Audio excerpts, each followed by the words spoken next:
పెదకూరుపాడు నియోజకవర్గం మా తెలుగుదేశం పార్టీ కార్యాలయాన్ని కోసూరు పట్టణంలో వాళ్ళు వైసీపీ మూకలు ధ్వంసం చేసి వీటిని పందిరిని కాల్చడం జరిగిందండి.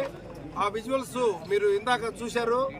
ఈ టీడీపీ కార్యాలయాన్ని వైసీపీ మూకలు ధ్వంసం చేసి ఈ తాటాకు పందిర్లన్నింటినీ పెట్రోల్ బస్సు తగలబెట్టడం జరిగింది.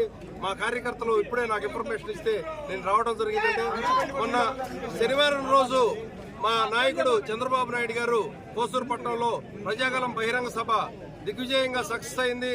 ఆ రోజు నుంచి వాళ్ళకి కంటి మీద కురుకు లేకుండా వారు దానిలో భాగంగా నిన్న ప్రెస్ మీట్ పెట్టి మా నాయకుడిని అతను విమర్శించడం, ఎట్లా పడితే అట్లా మాట్లాడటం జరిగిందండి. వాళ్ళ ఓటమి వాళ్ళు అంగీకరించినట్టే. వాళ్ళు ఓటమి అంచున ఉన్నారు. వాళ్ళు ఆ ఓటమి అంచున ఉండి వాళ్ళు ఏం చేయాలో అర్థం కాక వాళ్ళు జీర్ణించుకోలేని పరిస్థితిలో ఇటువంటి తప్పుడు పనులు చేస్తున్నారు. వాళ్ళు మా ఆఫీస్ కార్యాలయాన్ని వాళ్ళు తగలబెట్టడం జరిగింది. అదే మేము చిటికేస్తే మా కార్యకర్తలందరూ 10 నిమిషాల్లో వాళ్ళ ఇల్లు కార్యాలయాలు ధ్వంసం చేయడానికి సిద్ధంగా ఉన్నారు.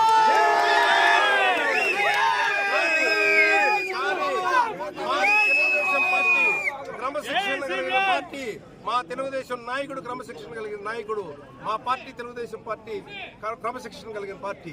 అందువల్ల నేను సంయమనం పాటించమని మా కార్యకర్తలకి నాయకులకి సూచించడం జరిగింది. మా కార్యకర్తలు నాయకులు సంయమనం పాటిస్తారు.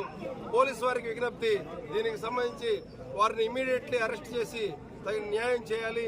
వాళ్ళని అరెస్ట్ చేసి వాళ్ళని ఇమీడియట్లీ, గతంలో కూడా మా వాళ్ళు చేయని నేరానికి తప్పుడు కేసులు పెట్టి ఇరికించడం జరిగిందండి. ఇప్పుడు వారు తప్పు చేశారు. మరి పోలీస్ డిపార్ట్మెంట్ ఎట్లా రెస్పాండ్ అవుతారో ఎంతో చూడాలి. ఇప్పుడు అర్ధరాత్రి అయింది.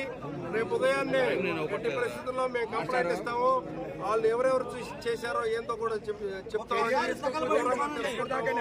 మీరు ఆ తగలబడిన ప్లేస్ కూడా మీరు ఒకసారి చూడండి.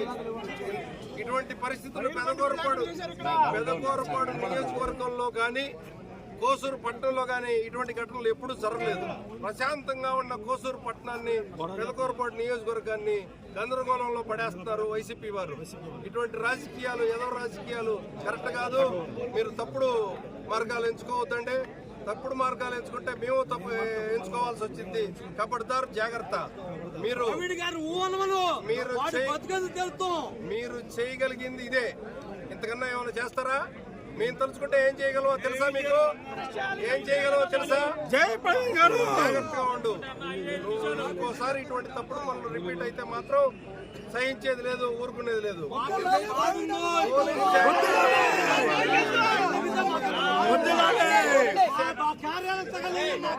పోలీస్ శాఖ వారు తక్షణమే స్పందించకపోతే మాత్రం మా రియాక్షన్ వేరుగా ఉంటదండి. తక్షణమే స్పందిస్తారని అనుకుంటున్నాను.